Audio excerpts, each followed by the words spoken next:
This is also 10 degrees Celsius. You know that there is no heat flow.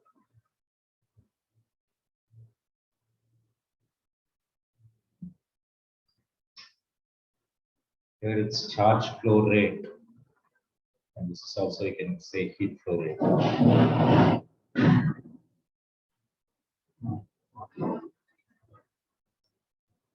So similarly, you can talk about level versus water flow.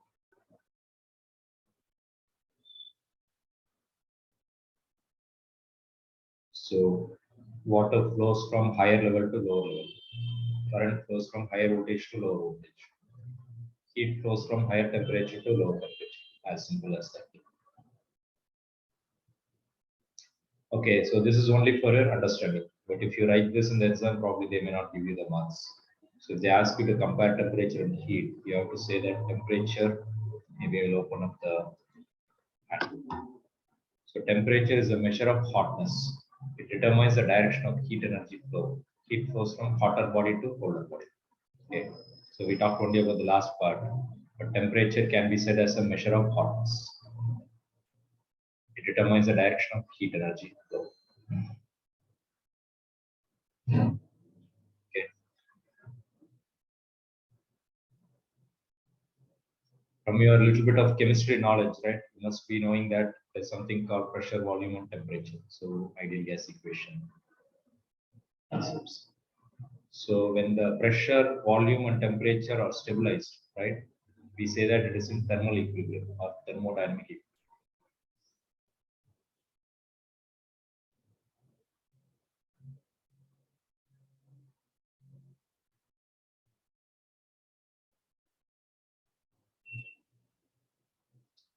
What does that mean? So suppose if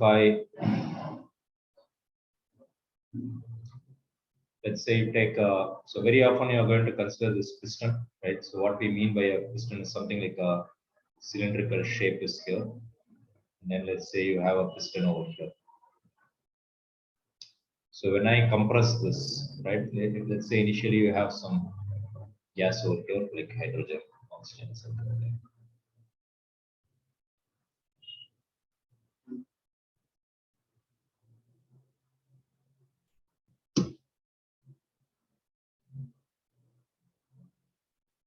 So when I compress this, what will happen? This piston will be coming somewhere closer to this.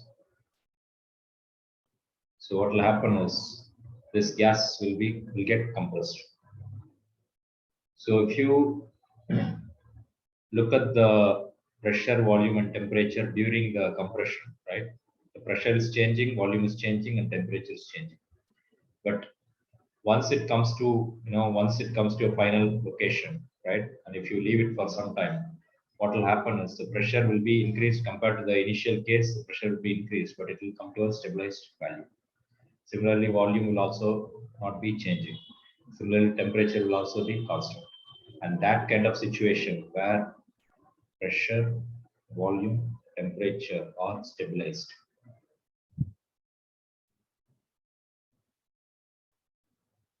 So when it is stabilized and with respect to time, right? If I check the time t is equal to 1 second, 2 seconds, 3 seconds. If I check the values, it will be the same. It will not be changing. And that kind of situation is what is called thermal equilibrium or thermodynamic equilibrium. Because it is come to a steady state situation. So another name for this is steady state.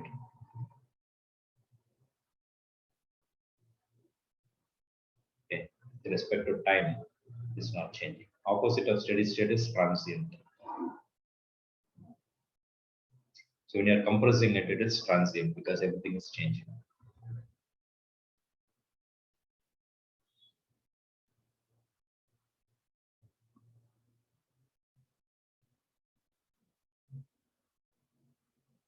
So there is an important law called zeroth law of thermodynamics.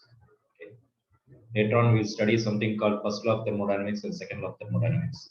But the zeroth law of thermodynamics happened to be devised after first law and second law. So they thought that this is even more basic law. So instead of calling it as third law, they call it as zeroth law.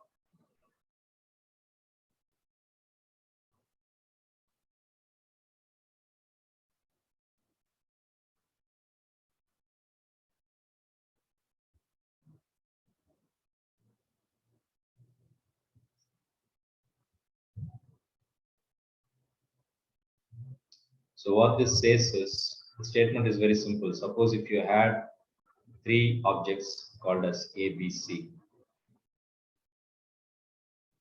If I say A and B are in thermal equilibrium, right? If I say A and C are in thermal equilibrium, then definitely I can say that B and C is also in thermal equilibrium. Okay.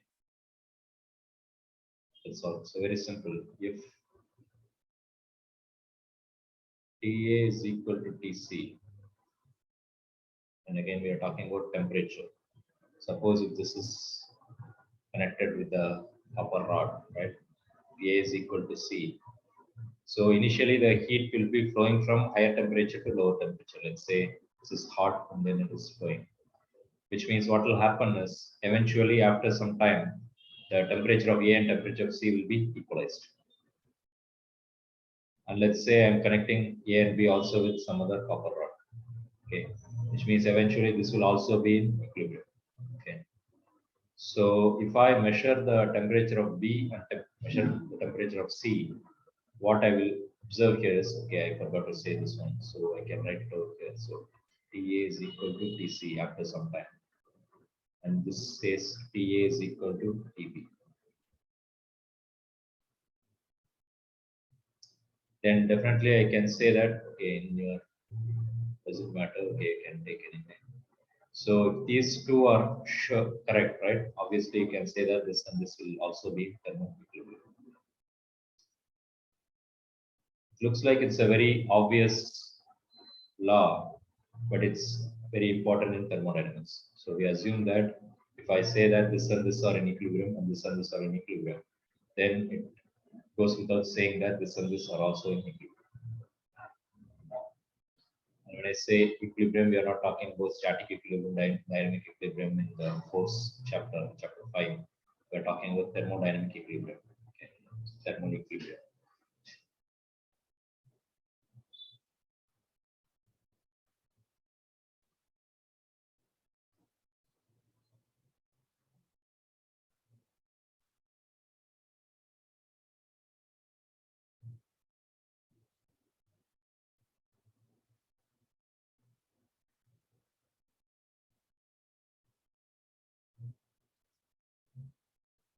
So there is some term called, a new term which we need to get introduced is internal energy.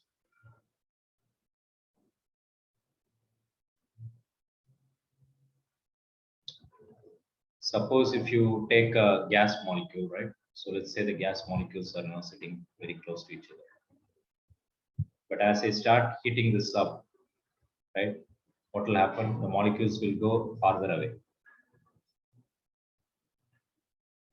So some of the energy which I am giving is used to pull the molecules apart. Something like a rubber band. So when you're pulling the rubber band apart, you are increasing the potential energy. So since the molecules are going farther away, we call it as potential energy increase. And as I keep on increasing the temperature, right? So temperature is a measure of how quickly the molecules are running around. So that means it will be hitting the walls more often. So what that means is this we'll be studying more in the next chapter called kinetic theory of gases. So as the name suggests, kinetic theory of gases means the kinetic theory or kinetic model says that the gases are not stationary, the gas molecules are not stationary, they're continuously moving around and they are continuously hitting the walls of this container, and that's why there will be a pressure for gases. For a liquid or solid, right, when I keep a solid here, I don't see a pressure in the container of the wall. Sorry, wall of the container. Whereas if I keep some gas over here, I'll be experiencing some pressure. So coming back to this internal energy, I'm going to call it as U. So this is a sum of kinetic energy plus potential energy. So this is closely linked with your heating curve. So we studied something called heating curve in the previous chapter. So we said something like this one. So initially you are increasing the temperature, then you are increasing the potential energy. then again you are increasing the temperature, and then again you are increasing the potential energy. Remember this diagram? So here the temperature is increasing.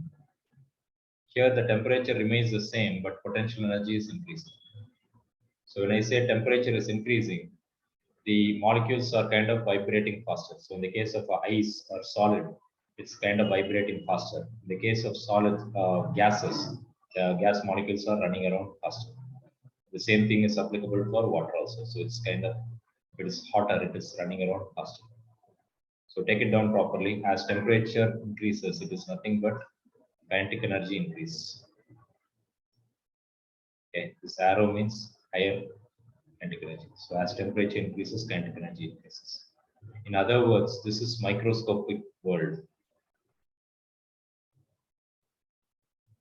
So microscopically speaking, right, what is happening for the atoms and molecules? They are running around faster, or moving, or vibrating faster.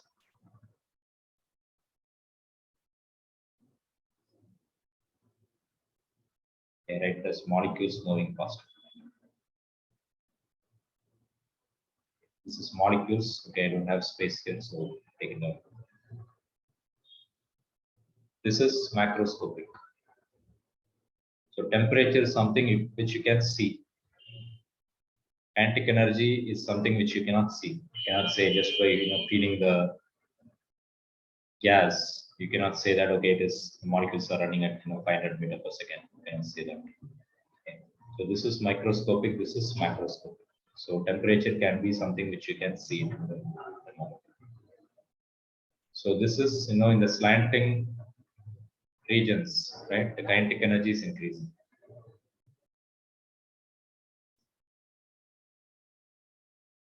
And the horizontal regions, the potential energy is increasing. Why? Because the ice is getting converted to water, water is getting converted to gas. What does that mean? Something like, in the case of solid, you have the molecules like this. In the case of liquids, it's losing the force of attraction from the neighboring molecules, which means it's going to be like this. In the case of gas, it's going to be even more farther. Okay. And that's why it's trying to come out of the container. Suppose if this was a container, you will see that once it is converted to steam, it is trying to come out. So that's why it's causing some pressure. So when you pull the molecules apart, it is something like pulling a rubber band, which means potential energy is increasing. But the confusing part here is when there is no attraction between the neighboring molecules, we take the potential energy to be zero. So take it down. Very important confusing concept. Potential energy is zero for gases. Or you can say approximately equal to zero, or very close to zero. Because very far away, or you can say molecules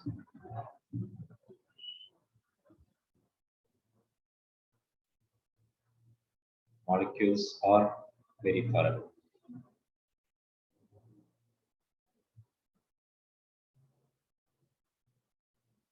To have any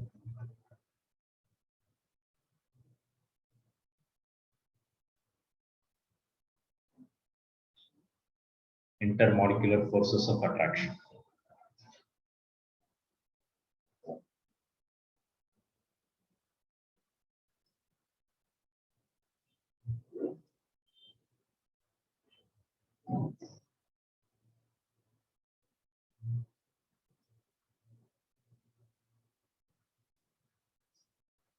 So this means to say that here you have attraction. So when you have attraction, potential energy will be negative.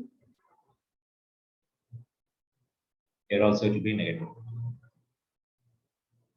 In other words, this is just a convention. So we assume that repulsion means positive, attraction means negative. Okay, so that's how we have assumed it. So the potential energy for solids and liquids, you should know that it is taken as negative. For gases, it's taken as zero. Okay, so take it down properly. Very important concepts. It's not there in your handbook, so take it down.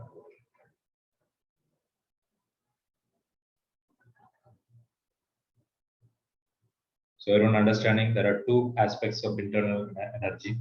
One is kinetic energy and the other one is potential energy. If I say the potential energy is very high, it means it is gas. If I say the potential energy is very low, maybe it is solid. Okay.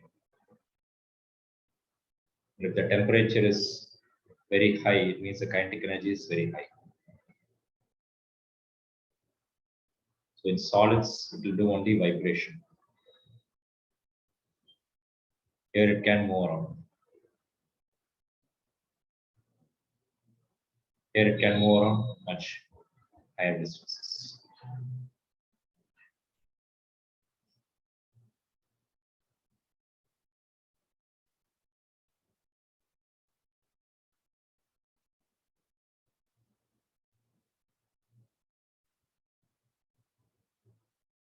Okay. Again, this is part of the next chapter called the kinetic theory of gases.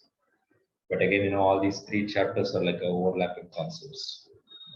So only if you understand all these things, the later topics will become easy.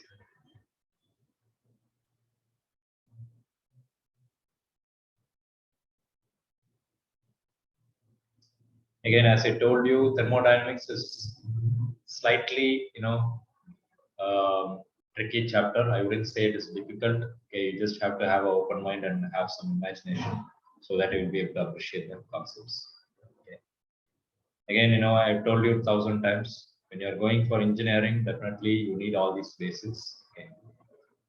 Again, as I always say, many students are not taking the 11th classes, seriously. Okay. Suddenly they think that okay, you can start coming for 12th and then start studying 12th. But if you don't study your 11th, obviously you don't have the practice. You will not be able to do well in your 12th. Okay. Those students who are done very well in 11th, they will definitely do well in your 12th also. So keep that in mind. So I'm not expecting you to get 90% or 100%. Okay. All I'm expecting is even if you do say 70 to 80%, it's a very good situation. Okay. So obviously when you come to your 12th standard, you can improve it to 90%. But if you are taking it very lightly right now, okay, just since it is online and all these things, if you think that okay, they will give a all pass, then you are losing yourself. Okay, when you go to college, when you go to entrance exams, you are going to be losing.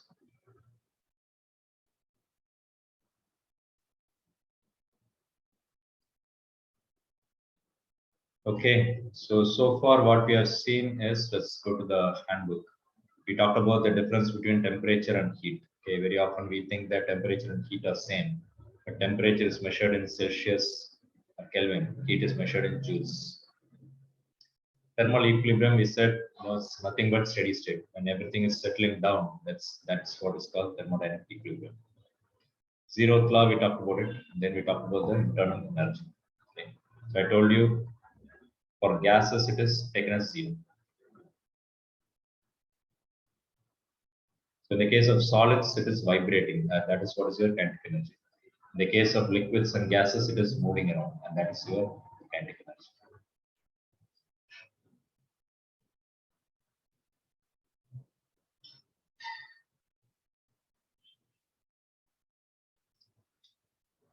Somewhere in your fluids chapter, right? We talked about pressure into volume. Anybody remember what is this called?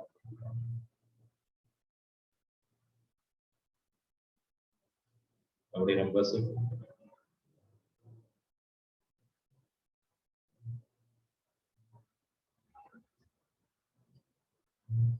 Oh, nobody remembers.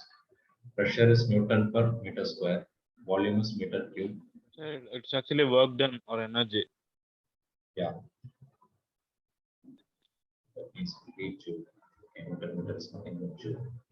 We call it as energy terms or energy units. So we can call it this as pressure energy. But using pressure and volume, right, I can do some work. So if I plot the pressure versus volume, right?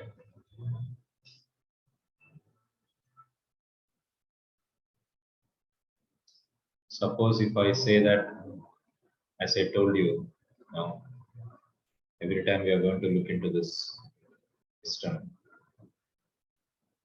you see all your automobile engines, there's nothing but pistons moving up and down. So the pistons are moving up and down, and then the gases are. So I know some of you are interested in some automobile engineering kind of thing, aeronautical automobile. So it's nothing wrong if I take some extra time to explain you this. So this piston engine looks something like this. So the petrol will be coming inside and it will be injected over here. So it will be mixing with the air. You know that from your chemistry. You should know that hydrocarbons alone cannot burn. You need oxygen. So that's why it's sucking the air from the atmosphere. And that's why, when the rocket is going outside the atmosphere, right? You cannot depend upon the atmosphere, because once you cross the earth, right? Once you go outside the atmosphere, you don't have oxygen. That's why in the rocket we carry oxygen also. In addition to hydrogen, you have to carry oxygen. So the fuel and the oxidizer should be carried. In the case of a car and all the other engines, right? Since we are inside the atmosphere, we can suck the air from the atmosphere. So it creates a very high pressure and temperature.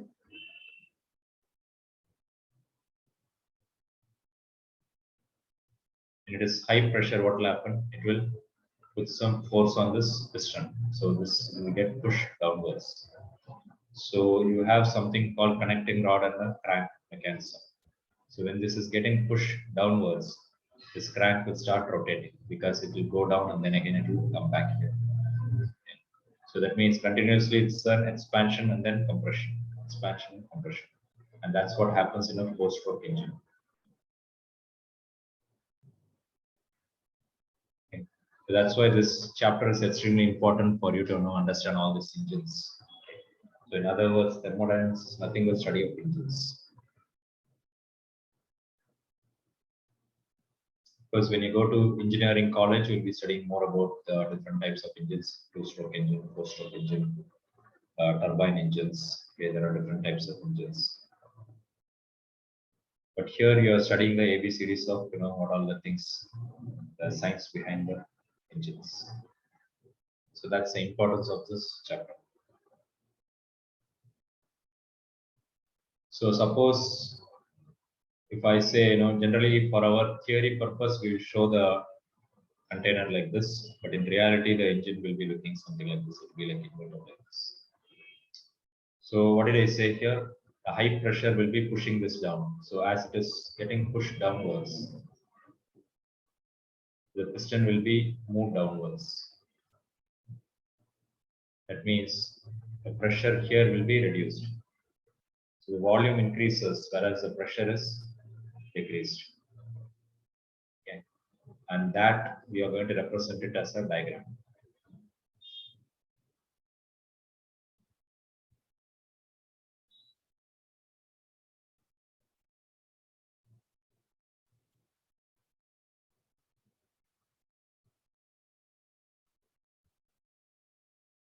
So generally, the diesel engines will be having more compression, and then the petrol engines will be having less compression. Okay. The reason for that is petrol, you need to have a spark here.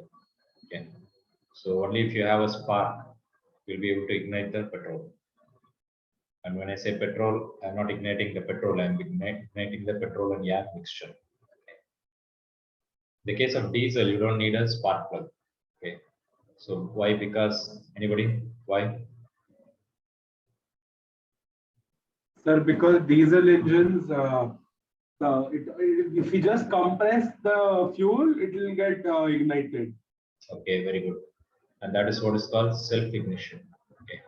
Of course, petrol can also do self-ignition, but you need to have very high pressures. Whereas diesel, when you compress it to certain value, right, when the temperature is very high, self-ignition. That's why that is the reason why diesel provides higher mileage. But yeah, maintaining is the difficult part. Yeah, perfectly correct. So usually the diesel engines is much more rugged, like very rigid. So if you make a wall thickness for petrol engine this much, for a diesel engine you have to make this much, because the pressures and temperatures are very high, and which means that the maintenance is also high, whereas the mileage will be higher. Okay.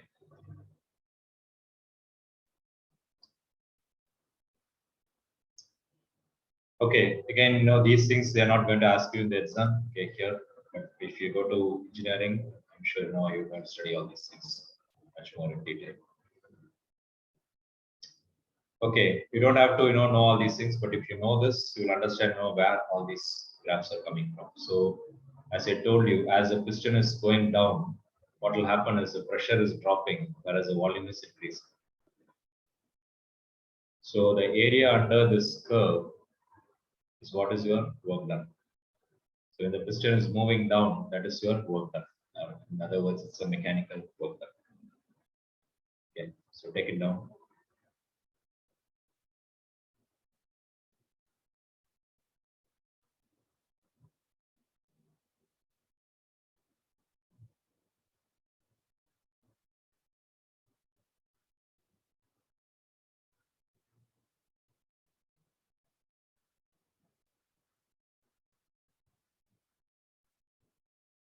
So the area under the curve is work done.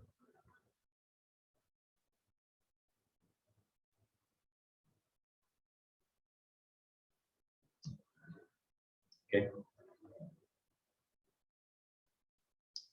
Again, I don't have space here, so I'm going to write it. So suppose if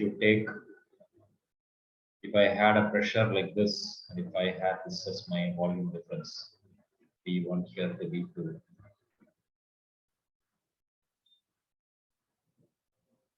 This is my area.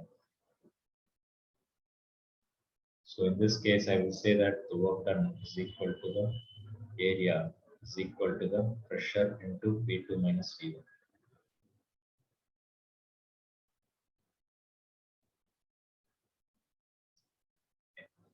But what if I had a changing situation like what I showed here? So as the piston is going down, the pressure is also decreasing. Okay, and the volume is also increasing. So that means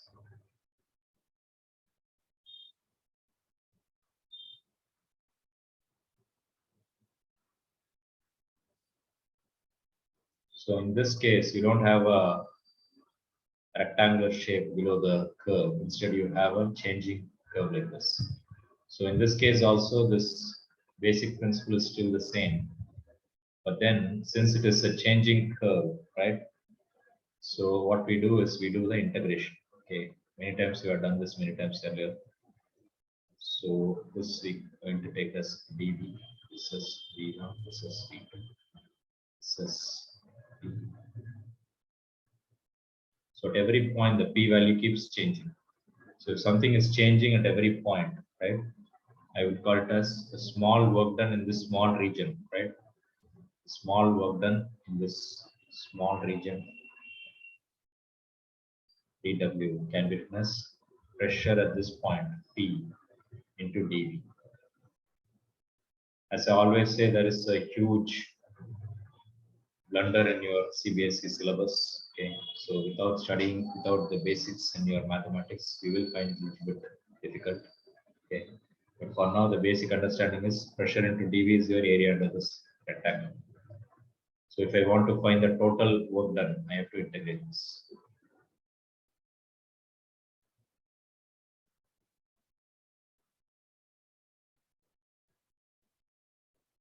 Okay, so what it means is I have to integrate from V1 to V2. So if I integrate this using the formula, I'll be able to get this entire area.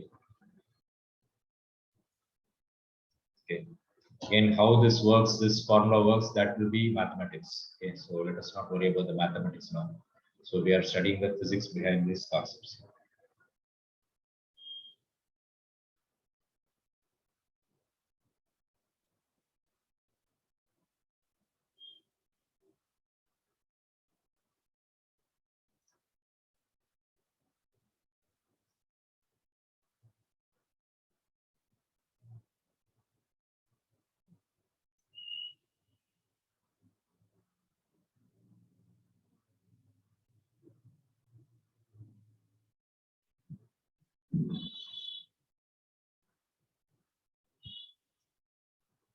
suppose, as I told you, in a 4-stroke engine, right?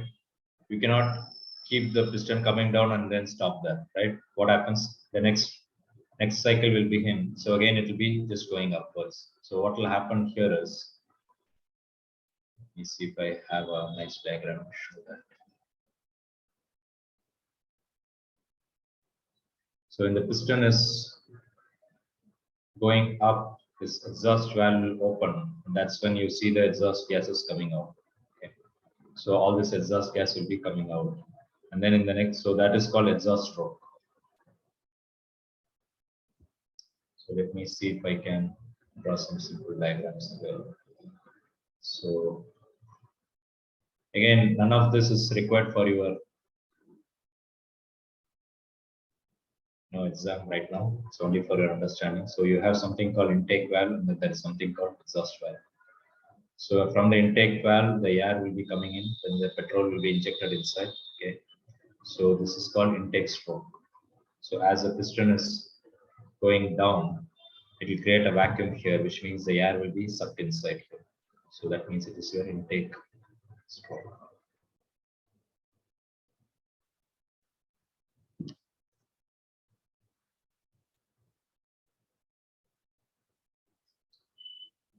The next one, what will happen is from the bottom end, right? So the end of this will be, this piston will be in the bottom. So now what happens is, I don't have space here. So as the crank is rotating, right? So this will be, now it will be going up. So it means both intake and exhaust valves will be closed. And then the petrol and air mixture will get compressed because this piston is moving upwards. Okay. Then that we call it as compression stroke.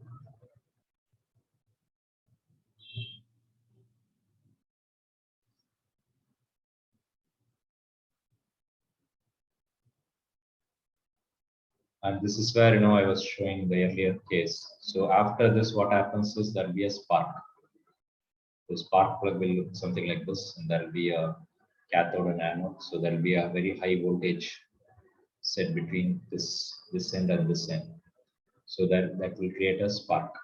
So when that spark is created, this entire petrol and air mixture. So this is the spark gap. Okay. So very often when you go for maintenance, what they will check is they will check this spark gap. So the spark gap is not, it should not be too big, it should not be too small, right? So only then it will operate correctly. So when the spark is created here, this entire mixture will be undergoing explosion. Okay, so in reality, it is actually an explosion. A huge amount of pressure and temperature is released. A huge amount of energy is released. Only thing, it is happening inside the cylinder, so it is kind of a controlled explosion. Okay.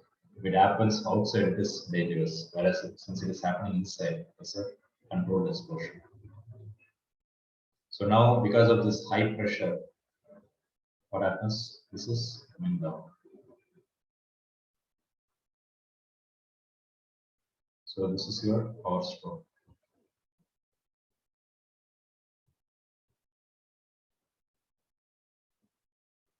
So Samyukta, are you there?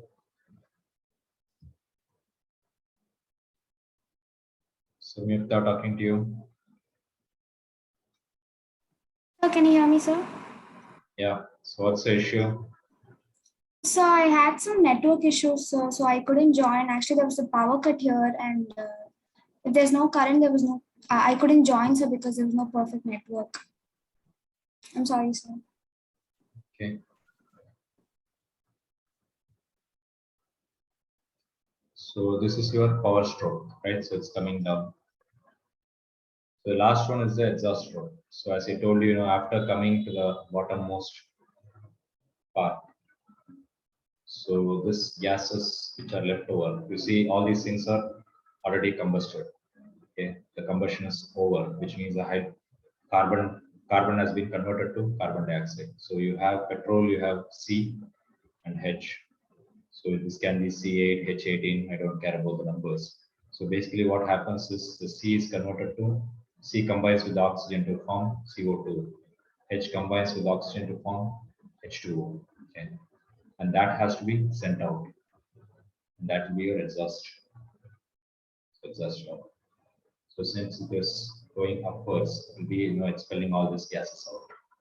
And that is what is called exhaust. Okay. So take it down. Again, as I told you, this is not required for your exam purpose, but understanding this will help you know why we are studying thermodynamics. Okay. And what we mean by changing pressures and changing volumes and changing temperatures. So very often we will hear the word four-stroke engine, and this is what is happening in four-stroke engine. If you see this TVS Excel kind of engines, right, you will see a lot of smoke coming out. Have you seen it? Whenever there is a TVS Excel going in front of you, there will be a lot of smoke. Why is that? Yes, sir. Anybody? Yeah.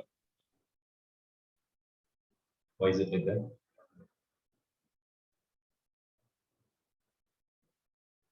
No answers?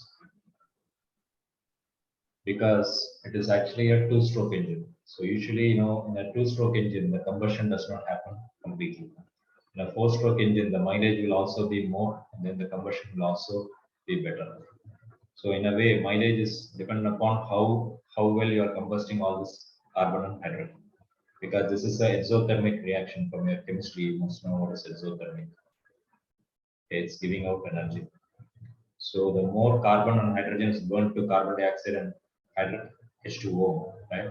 You will get more energy. More energy means more mileage. Okay. But what if some of the carbon is not burned?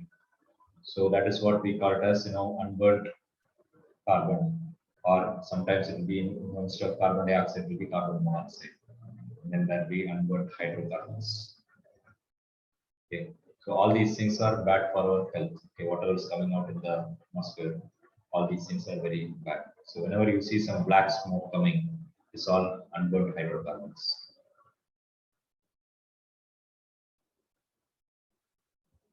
Okay. Carbon monoxide is also bad for our health, okay, and it's also a greenhouse gas. So in all our engine research, what we are actually doing is, what we try to do is, we try to improve this combustion efficiency. So if the combustion is happening very well, the mileage will be better, and then the emissions will also be less. So all these unwanted emissions can be reduced. You cannot make it 100% zero, right? You cannot make it as 0%, but then you can try to make it as low as possible. So generally, it's measured in terms of ppm, parts per million. Okay, so that's what you hear about this Euro 2 standard, Euro 3 standards, all these things. So what they mean by that is they will set up some numbers. So your emissions should be below this value. Only then it will be accepted as Euro 2 standards. Of course, all these car companies, they have to, so when the government regulation says that, it has to be below this values, they have to do their research to, bring these numbers below this. Okay. Of course, nowadays they are trying to go for electric vehicles, which is also good because you don't have all these, emissions. But then the problem with electric vehicle is you are getting electricity, and where does this electricity come from? Maybe if it is coming from nuclear energy or hydroelectric power, then it's good. But what if it is coming from petrol and diesel? Somewhere there is a generator and it's producing some based on petrol and diesel. If you are burning it, then you are producing electricity. From that electricity, you are charging your vehicle. So again, you are actually indirectly you are producing smoke in the atmosphere. So there is not much of an advantage. Okay.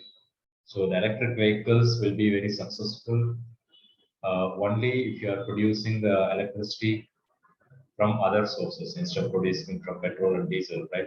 If you are producing it from dam or nuclear power, all those kind of solar power, wind power, then it is very good.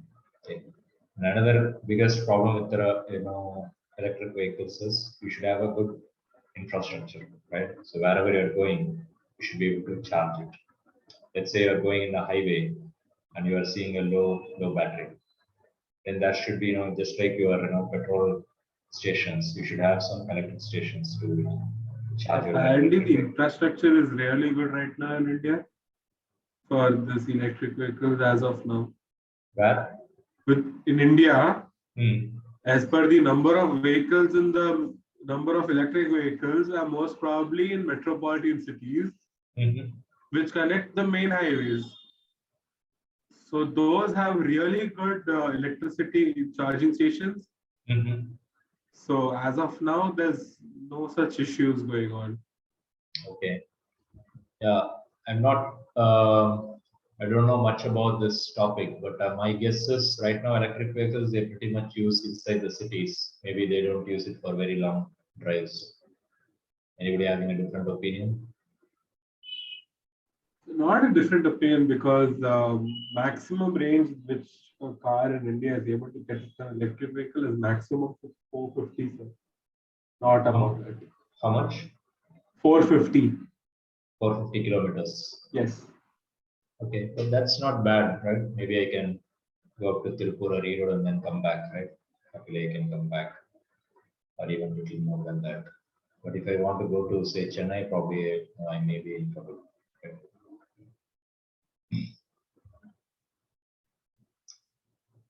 Okay. So again, as I told you, if you have this understanding, right? If you understand all these things, nobody is going to ask you all these things. But thermodynamics, very often, I've seen students confusing a lot. The reason for that is, we talk very abstract things like, pressure, volume, work done, all these things. And you may be wondering, sir, what is this? Where are we going to use this? Okay, only if you understand the application, this will make more sense. Okay, so this has got direct application in your engines.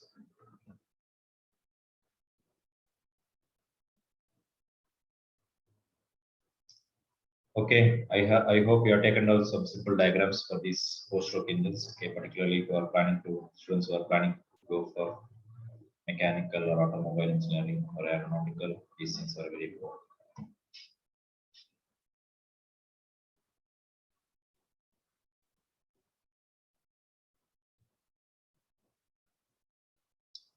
Okay, so when I talk about this four-stroke engine, right? If I go back and draw this pressure volume diagram, the way it will look like is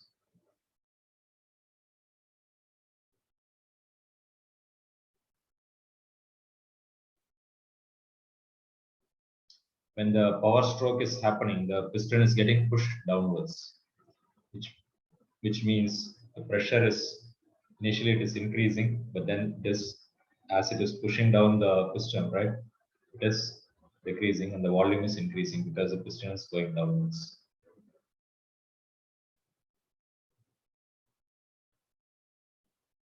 So what will happen is when you are trying to push the piston back upwards, right? It will go something like this. Then the diagram will look something like this. So this is something like your power stroke.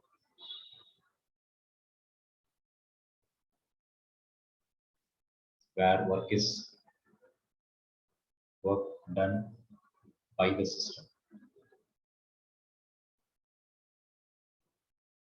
So if the word system confuses you, you can call it as engine. Okay. In your textbook, they are not going to talk about engine, but they just say system. But when the piston is going upwards, right? So what we are doing is it's actually your work is done on the system.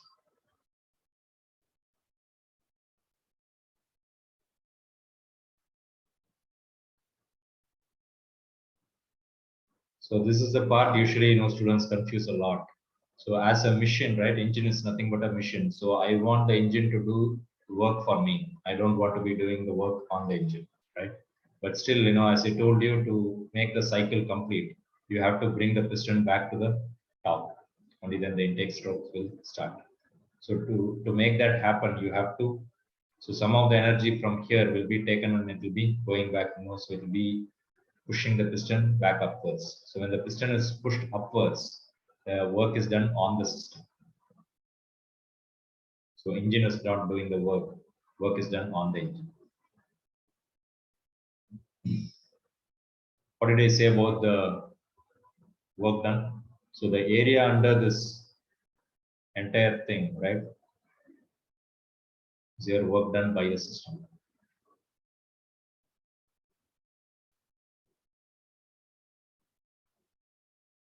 And when you are pushing this, you have to do some work on the system. So that means the area under this bottom curve is this your yellow hash lines. So what happened was, let's say the engine did some, say 80 joules of work. But when the piston was pushed back inside, right, let's say I had to lose 20 joules of work. That means I got only 80 joule minus 20 joule. So I got only 60 joules of work. So that means whatever is inside this loop, that is your 80 minus 20. So I'll be getting 60 joules. So this loop, right? So area inside the loop.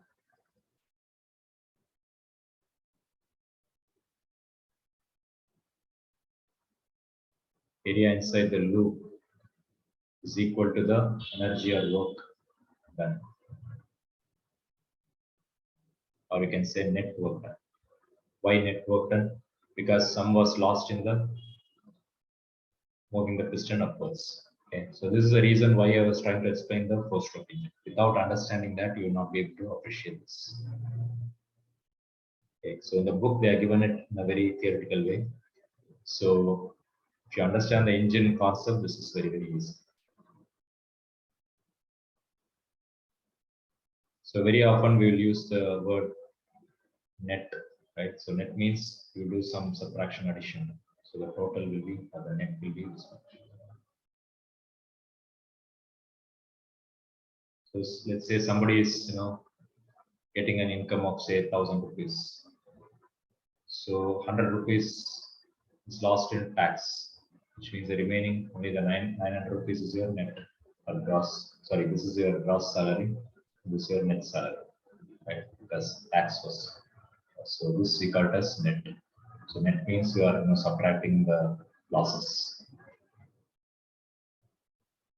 So similarly, this is your entire red line is your total energy which is given out in the engine, but then some of the energy was lost by pushing the piston back. Anybody not following this? We're not understanding the net work done and then the area inside the loop. Yes, sir. So here I will show the arrow like this. Here I will show the arrow like this. Okay. Because here the piston is coming down, which means the volume is getting bigger. Here the piston is getting pushed upwards, which means the volume is decreased.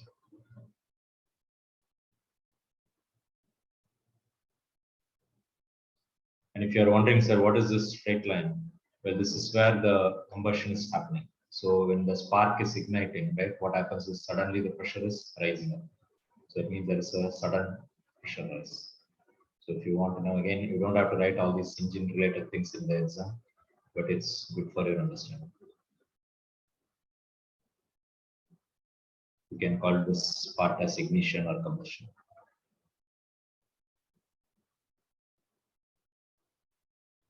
So that's why the pressure is drastically increasing.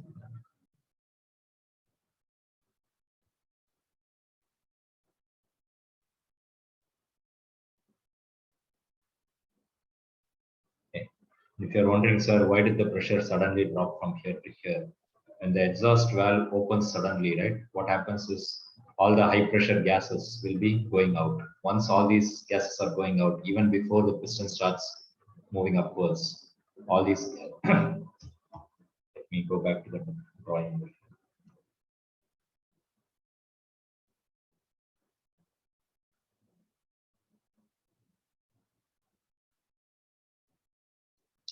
So I told you that when the exhaust valve opens, right? You see this is still even though the pressure and temperature has gone down, right? Still it is hot. So suddenly there is a opening here. So since there is a high pressure here, what will happen is suddenly all these gases will go out. So since suddenly all these gases are going out, the pressure will drop suddenly. Okay. That's why in the exhaust pipe, if you touch it, obviously it's going to burn your fingers. So it's still having a lot of heat. So in other words, whatever heat is going out in the exhaust, that is some energy which you are losing. So ideally speaking, if the exhaust pipe is very cold or if it is almost the room temperature, then your engine is functioning at a very high efficiency because it's not losing any energy at all. But in reality, in practical purposes, practical situation, there will always be some heat loss to the atmosphere. Okay. So try to understand all these things, then this chapter will become very easy.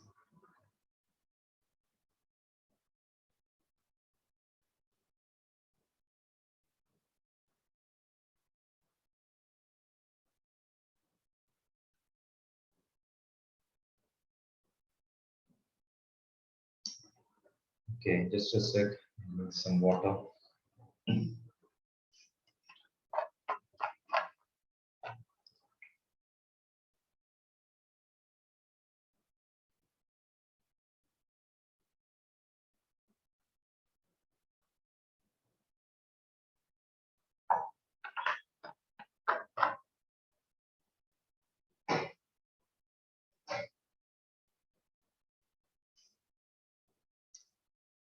Okay, let's see what is going to talk about here.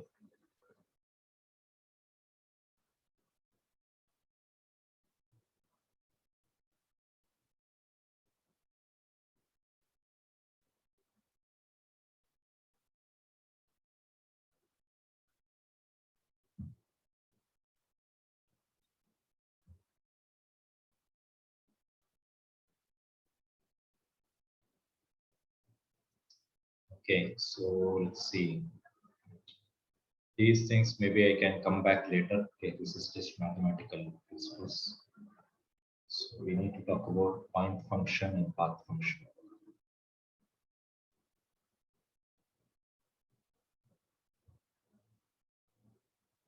In my opinion, this handbook is going to be definitely very useful, particularly for this chapter, not only for, of course, I hope, all of you are making use of this handbook properly.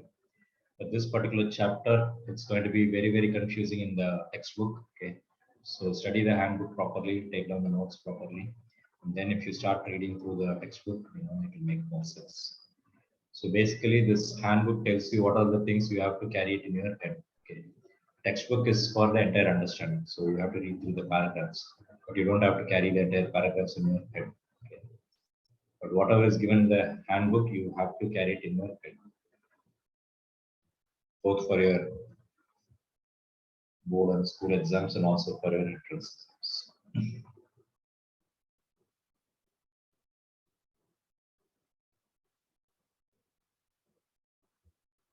So coming back to the same discussion which we had earlier, suppose if you consider this as pressure and volume. So depending upon pressure and volume, using your PV is equal to mu RT.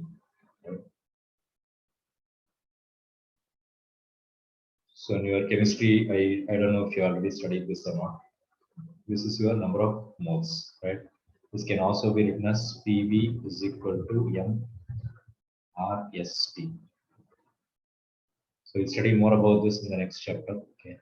So what we are trying to say here is this is number of moles, but this is mass. Okay. So it's very hard for you to measure the number of moles because you cannot measure it, but you can calculate it. But measuring the mass is easier. Okay. This is universal gas constant. This is specific gas constant. Okay, for that particular gas. So this R is 8.314. Is same for all the gases when you use a molecule. But for a particular gas, oxygen, nitrogen, hydrogen, depending upon the gas, this value will change. Okay, so it's specific gas specific constant.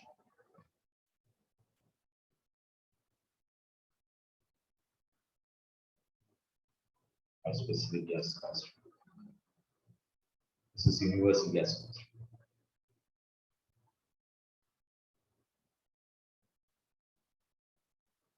Why am I even talking about this? Because only if you know pressure and volume, right? Based on these numbers, I can calculate the temperature. Because if I know P and V, if I know this, if I know the number of molecules, so number of moles, and I can calculate the temperature. So these points, right, the pressure, volume, or even the internal energy, these are all called point functions. But whereas if you consider the opposite of this, so we said this is your work done. What if the curve was starting from here and it was coming like this? So this is part 1. So take it down properly. For part 1, this is the area W1. For part 2, right, this entire thing is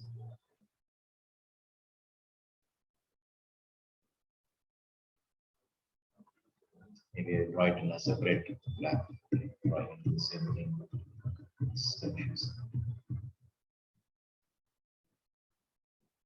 So this called as part 1.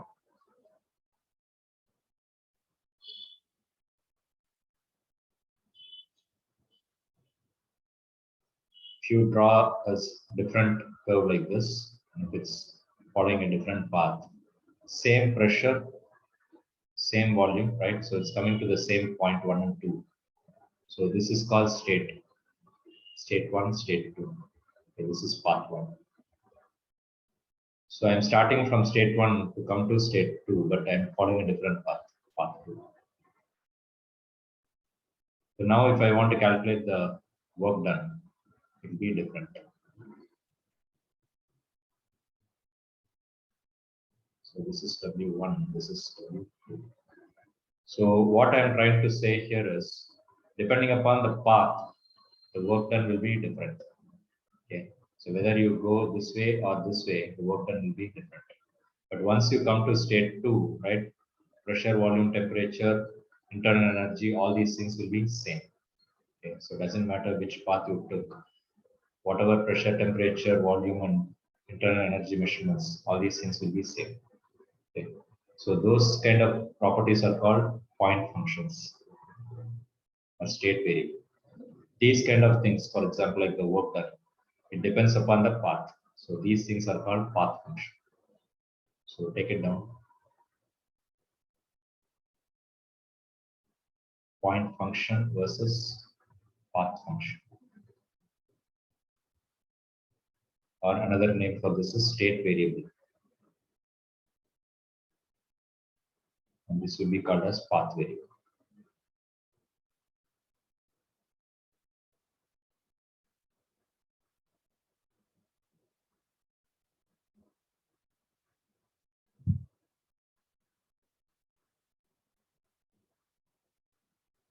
Okay, so good example for this is internal energy.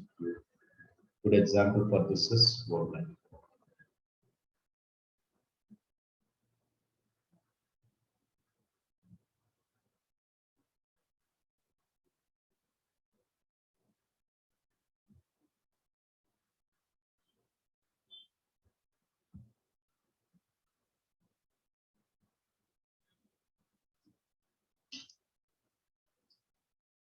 Okay. So coming back to this, look at this. So this is point function, this is path function. So I've shown the same thing which I showed you there. So let me try to make it a little bit bigger.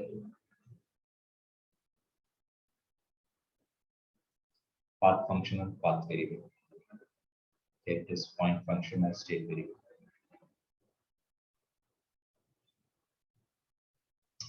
Okay, so I completed 1, 2, 3. Okay. So this I said similar to conservative and non-conservative force, right? So we talked about conservative forces, right? So something like a gravitational field. So it doesn't matter which path you take, right? Somewhere in your 6th chapter we studied this. So suppose if you're standing on the earth, it doesn't matter whether I take the ball from here to here or if I take it like this.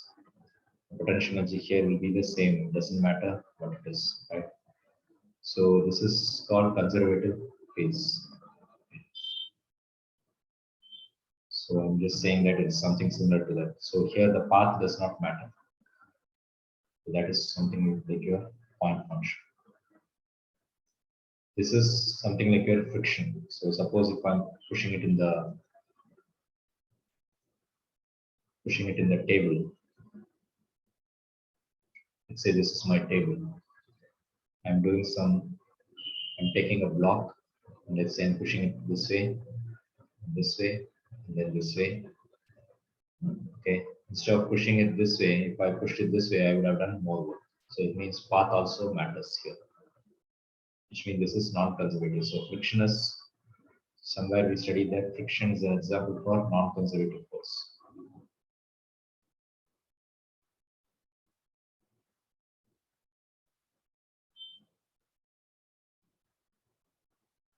Here we said gravitational field is a conservative force. In other words, it is conserved.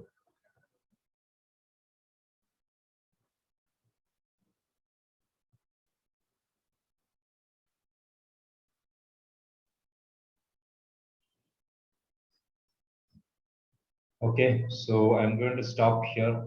I know it's a little bit dry subject. Okay, so that's why I tried to give you some examples from the engine. So maybe we'll just wind up a little bit early today. So try to go through all these things, go through your textbook also. Okay, don't wait until we finish the chapter. So next class we'll talk about extensive and intensive property, and then we'll study how a car engine works and how a refrigerator works. Okay, so all these things are thermodynamic machines. Okay, so very important topic. So study them properly. As I've been telling you again and again, not everyone is surviving. Okay, so many of the students are not able to do well. So at least if you are coming regularly, then I think you have the capacity. So be regular and keep studying it. I'm not expecting 90%. I'm expecting at least 70 to 80%. Okay, so keep studying properly. Okay, thank you all. Bye. If you have doubts, stay back. Thanks. Bye. Thank you. Bye. Thank you, sir. Thank you, sir. Thank you, sir.